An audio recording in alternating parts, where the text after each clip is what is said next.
رمضان رخصت ہو رہا ہے، دو کاموں کی ضرورت ہے جو ہر مسلمان کو کرنے چاہیے۔ ایک تو شکر اللہ تبارک و تعالیٰ کا، شکر اس بات پر کہ اللہ تبارک و تعالیٰ نے رمضان عطا فرمایا، رمضان عطا فرمایا، ہماری زندگی میں رمضان آ گیا۔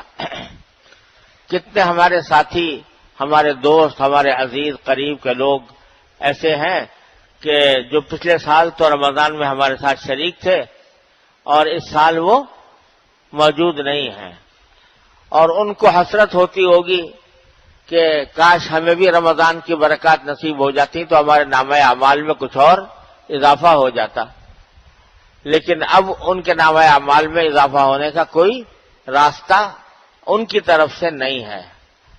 تو اللہ تعالی نے ہمیں اپنی زندگی میں رمضان عطا فرمایا، اس کا کرم، اس کا شکر ادا کریں۔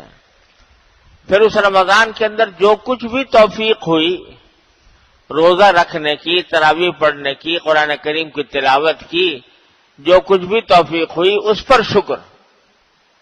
الحمدللہ رمضان آیا اور رمضان کے اندر اللہ تبارک و تعالی نے اپنے فضل و کرم سے فلاں فلاں کاموں کی توفیق عطا فرمائی، یہ دوسری نعمت، اس پر شکر۔ کیونکہ نہ جانے کتنے لوگ ایسے ہیں، اللہ تعالیٰ معاف کرے، کتنے لوگ ایسے ہیں کہ جن کے ہاں پتہ نہیں چلتا جب ان کے گھروں میں کہ کب رمضان آیا تھا اور کب گزر گیا۔ نہ روزوں کا اہتمام ہے، نہ تراویح کا اہتمام ہے، اللہ بچائے اسی طریقے سے گزر جاتا ہے رمضان بھی۔ تو یہ اللہ نے ہمیں ان میں شامل نہیں فرمایا۔ الحمدللہ اللہ تعالی نے توفیق عطا فرمائی، روزوں کی بھی عطا فرمائی، تراویح کی بھی عطا فرمائی، اور کچھ اپنے کلام مجید کو پڑھنے کی، سننے کی توفیق بھی عطا فرما دی۔ تو دوسرا شکر اس بات کے اوپر۔ اور تیسرا کام جو کرنے کا ہے وہ استغفار ہے۔ استغفار اس بات کے اوپر کہ یا اللہ رمضان کے جو حقوق تھے وہ میں ادا کر نہیں سکا، جیسے روزے جس انداز سے رکھنے چاہیے تھے وہ نہیں رکھ سکا، جو تراویح جس طرح پڑھنی چاہیے تھی خضوع کے ساتھ، خشوع کے ساتھ، وہ میں نہیں پڑھ سکا، تلاوت کا جو حق تھا وہ مجھ سے ادا نہ ہو پایا۔ تو استغفار اپنی کوتاہیوں پر، شکر اللہ جل جلالہ کی توفیق پر، اور استغفار اپنی کوتاہیوں پر، یہ دو کام کرنے کے ہیں رمضان کے اختتام پر۔ اب 2 دن باقی ہیں تو ان کو اسی کام میں استعمال کریں۔ اور تیسرا کام یہ ہے بھائی کہ رمضان کے گزرنے سے پہلے توبہ سچی کر لیں، توبہ سچی کر لیں۔ یا اللہ یہ رمضان گزر رہا ہے، میں آپ کے بارگاہ حاضر ہو کر اپنے سارے سابق زندگی کے گناہوں سے مکمل توبہ کرتا ہوں، سچی توبہ، سچے دل کے ساتھ توبہ کرتا ہوں۔ کیونکہ اگر رمضان گزر گیا اور میں گناہ معاف نہ کرا سکا، اپنے گناہ معاف نہ کرا سکا رمضان کے گزرنے کے باوجود، تو مجھے ڈر لگتا ہے اس حدیث سے جس میں نبی کریم صلی اللہ علیہ وسلم کے بارے میں منقول ہے کہ آپ تشریف لائے جمعہ کے دن خطبے کے لیے، پہلی سیڑھی پر قدم رکھا تو آپ نے فرمایا آمین۔ صحابہ کرام حیران تھے کہ کوئی دعا تو کی نہیں، آپ نے آمین فرمایا۔ دوسری سیڑھی پر قدم رکھا، پھر فرمایا آمین، اور پھر تیسری سیڑھی پر قدم رکھا، پھر فرمایا آمین۔ صحابہ کرام دیکھ رہے تھے یہ نظارہ اور سن رہے تھے کہ آپ بار بار آمین کہہ رہے ہیں، اور دعا بظاہر کوئی کی نہیں۔ تو بعد میں صحابہ کرام نے پوچھا کہ یا رسول اللہ آج آپ کو ہم نے دیکھا کہ 3 سیڑھیوں کے اوپر قدم رکھتے ہوئے ہر سیڑھی پر آپ نے آمین کہا، تو کیا بات تھی؟ تو آپ نے جواب میں فرمایا کہ میں جب پہلی سیڑھی کے پاس آیا، جب میں پہلی سیڑھی پر قدم رکھنے لگا تو حضرت جبریل امین علیہ السلام میرے پاس آ گئے اور انہوں نے ایک دعا کی، میں نے اس پر آمین کہی، اسی طرح دوسری سیڑھی پر، تیسری سیڑھی پر وہ دعا کرے اور میں نے آمین کہی۔ اب آپ ذرا اندازہ لگائیے دعا کیسی ہے۔ یہ دعا کرنے والا کون؟ جبریل امین۔ آمین کہنے والا کون؟ نبی کریم سرور دو عالم صلی اللہ علیہ وسلم۔ اور جمعہ کا دن ہے، خطبے کا وقت ہے قبولیت کا۔ تو دعا کیا کی؟ اب مجھے ترتیب یاد نہیں رہی کہ پہلی سیڑھی پر کون سی دعا کی تھی، دوسری پہ کون سی، تیسری پہ کون سی، لیکن 3 دعائیں جو کی تھیں وہ یہ تھیں۔ ایک ان میں سے یہ تھی کہ برباد ہو جائے وہ شخص، برباد ہو جائے وہ شخص جس نے اپنے ماں باپ کو بڑھاپے کی حالت میں پایا اور اپنی مغفرت نہ کرا سکا۔ بڑھاپے کی حالت میں پایا اور اپنے گناہوں کی مغفرت نہ کرا سکا۔ کیا مانا؟ کہ والدین جب بڑھاپے کی حالت میں ہوں تو ان کی خدمت ایک ایسی چیز ہے کہ جس کے ذریعے انسان اپنا سارا حساب کتاب صاف کر سکتا ہے، یعنی مکمل اپنی مغفرت کرا سکتا ہے، کیونکہ ذرا سی خدمت کریں گے ان کا دل خوش ہوگا تو وہ تمہیں دعائیں دیں گے، تمہاری مغفرت ہو جائے گی۔ تو برباد ہو وہ شخص کہ جس نے اپنے ماں باپ کو بڑھاپے کی حالت میں پایا اور مغفرت اپنی نہ کرا سکا، ان کی خدمت کر کے وہ جو مغفرت کرانے کا موقع تھا وہ اس نے کھو دیا۔ دوسری دعا یہ کی کہ برباد ہو وہ شخص کہ جس کے سامنے میرا نام لیا جائے، یعنی نبی کریم سرور دو عالم صلی اللہ علیہ وسلم کا نام لیا جائے اور وہ مجھ پر درود شریف نہ بھیجے۔ اتنا بخیل ہے وہ شخص کہ انسانیت کے محسن اعظم صلی اللہ علیہ وسلم کا اسم گرامی لیا جا رہا ہے اور وہ درود شریف پڑھنے سے محروم ہے۔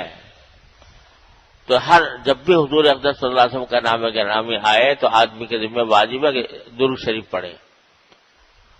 اب وہ درود شریف چاہے مختصر ہو چاہے لمبا ہو، یہ جو ہم صلی اللہ علیہ وسلم کہتے ہیں نبی کریم صلی اللہ علیہ وسلم کے اسم گرامی کے ساتھ، یہ بھی ایک درود ہے، مختصر درود ہے۔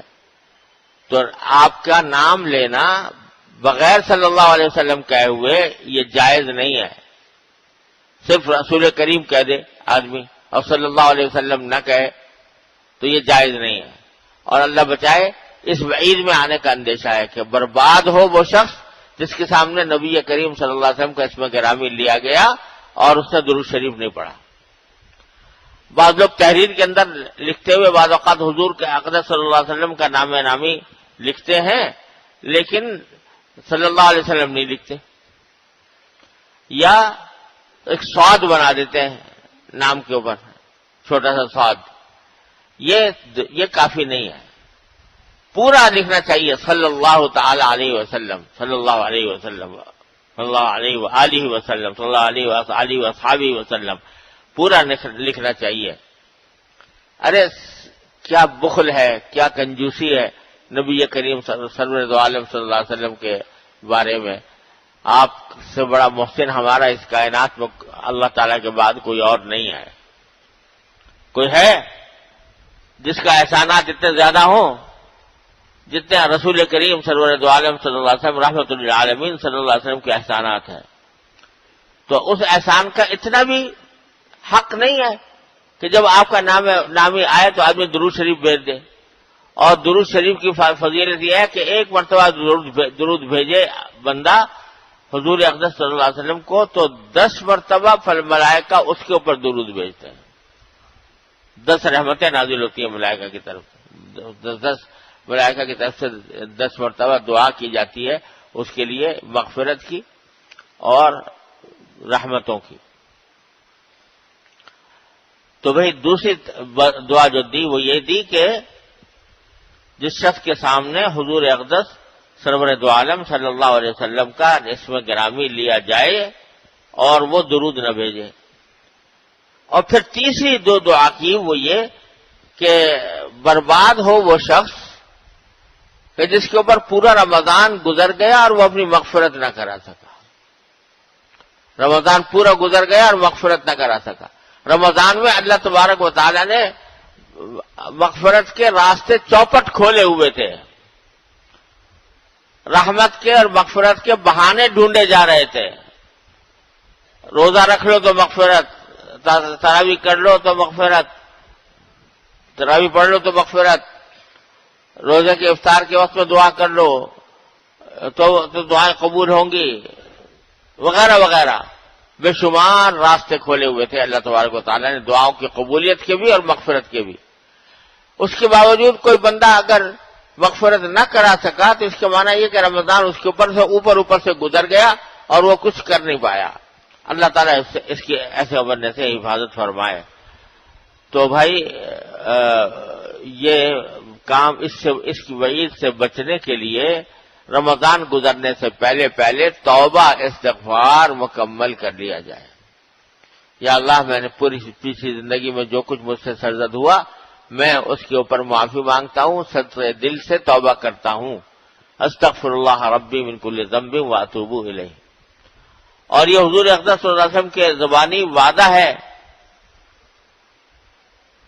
کہ التائب من الذنب کمن لا ذنب لہ، کہ گناہ سے توبہ کرنے والا ایسا ہو جاتا ہے جیسے کہ اس نے گناہ کیا ہی نہیں تھا.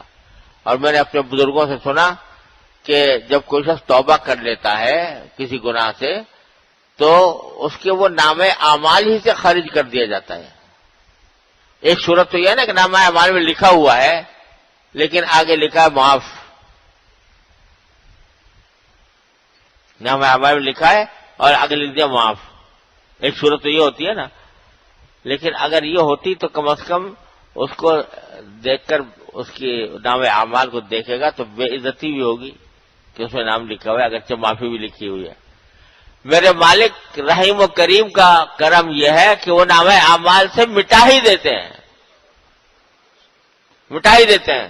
جب توبہ کر لی تو نام اعمال سے مٹا ہی دیا تاکہ دیکھ کے کبھی شرمندگی بھی نہ ہو، دیکھ کے کبھی ندامت بھی نہ ہو، دیکھ کے کسی کے سامنے آنکھیں نہ جھکیں، نکال دیتے ہیں. تو یہ توبہ کا کرنے کا وقت ہے، یہ جو ایام باقی ہیں. اور توبہ کے لیے کوئی لمبی چوڑے کام کی ضرورت نہیں ہے. ایک لمحے میں بیٹھ کر آدمی استغفر اللہ ربی من کل ذنب واتوب الیہ سچے دل سے کہہ لے اس ارادے سے کہ میں توبہ کی ہے اور آئندہ کبھی گناہوں کا ارتکاب نہیں کروں گا. یہ کر لے اسی کو توبہ ہو گئی. اور توبہ ہو گئی تو پاک صاف ہو گیا بندہ. حضرت حکیم الامت مولانا تھانوی رحمۃ اللہ علیہ فرمایا کرتے تھے کہ لوگ سمجھتے ہیں کہ ولی اللہ بننا بڑا مشکل کام ہے، ولی اللہ بننا بڑا مشکل کام ہے. فرمایا کچھ بھی مشکل نہیں ہے. ایک مرتبہ 2 رکعت نماز حاجت پڑھ کر یا اس کے بغیر بھی سچے دل سے توبہ کر لو اپنی ساری زندگی کے پچھلے گناہوں سے. سچے دل سے توبہ کر لو کہ میں توبہ کر لی، اب آئندہ کوئی گناہ نہیں کروں گا. جس وقت یہ توبہ کر لی اسی وقت تم ولی اللہ ہو، اللہ کے ولی ہو گئے. کیونکہ اللہ تعالیٰ کا وعدہ ہے کہ پچھلے گناہ تو میں نے معاف کر دیے. اب نیا حساب کتاب شروع ہو گیا، نئی زندگی شروع ہو گئی. اب نئی زندگی میں ابھی تم نے کوئی گناہ کیا نہیں ہے تو تم کیا ہو؟ ولی اللہ ہو، اللہ کے ولی ہو. تو توبہ کرنے کا اہتمام کر لیں رمضان کے گزرنے سے پہلے. اللہ تبارک و تعالیٰ اپنے فضل و کرم سے اس کی ہم سب کو توفیق عطا فرمائے. اور بھائی پھر عید آ رہی ہے، عید کے موقع پر بھی عید کی نماز کے اندر بھی بڑی اللہ تعالیٰ نے مغفرت کے وعدے فرمائے ہیں. تو عید کو عید کی طرح گزاریں، اس کو مسرت کا موقع ہے، اللہ تعالیٰ کے انعامات کے اوپر شکر ادا کرنے کا موقع ہے، لیکن اس کو معصیتوں میں ضائع نہ کریں. ایسا نہ ہو کہ جو کچھ کمایا تھا رمضان کے اندر وہ عید کے بعد کھیل تماشوں کے ناجائز کاموں میں، گانے بجانے میں اور فضولیات کے اندر جو کچھ کمائی کی تھی وہ سب نکل جائے. تو ایک مومن کی طرح عید گزاریں، خوشی ضرور منائیں، اپنے آپس میں ملیں جلیں، لوگوں سے اپنے اعزاء اقربا سے ملاقاتیں ہوں، سب کچھ ہو لیکن گناہوں سے پرہیز کرنے کا اہتمام کرے اور جماعت سے نماز پڑھنے کا اہتمام کرے. اللہ تبارک و تعالیٰ اپنے فضل و کرم سے اپنی رحمت سے مجھے اور آپ کو سب کو اس کی توفیق عطا فرمائے. وآخر دعوانا